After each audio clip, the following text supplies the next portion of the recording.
Sen könglimning gülüsen, seni kuylar sözlerim, gözlerimning nuru sen,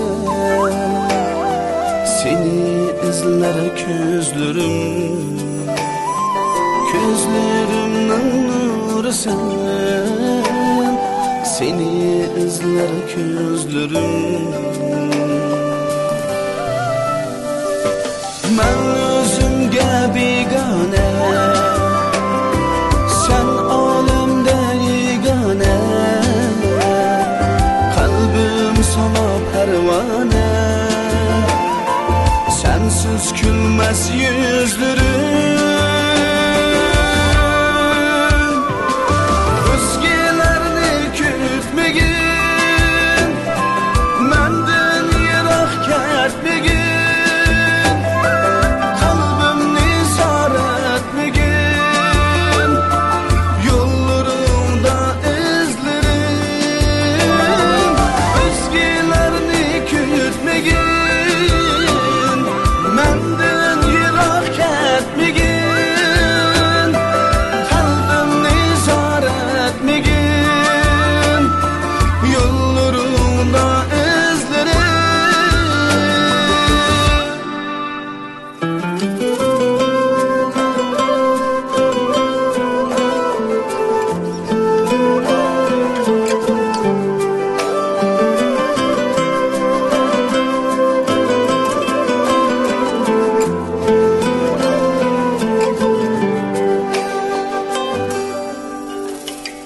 Söyermen kış yazını, güzel hulkın nazını, koygun itirazını, aram tapsın gözlerim, koygun itirazını,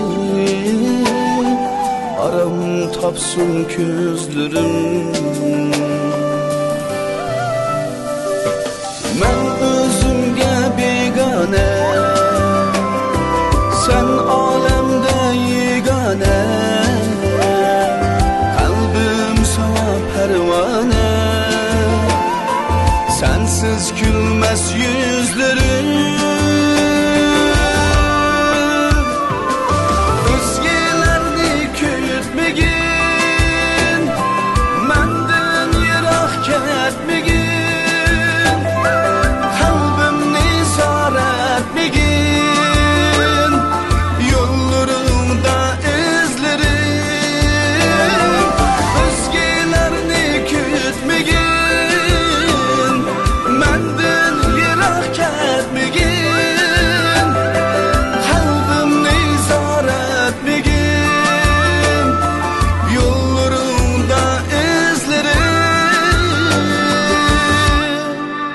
gözlerim.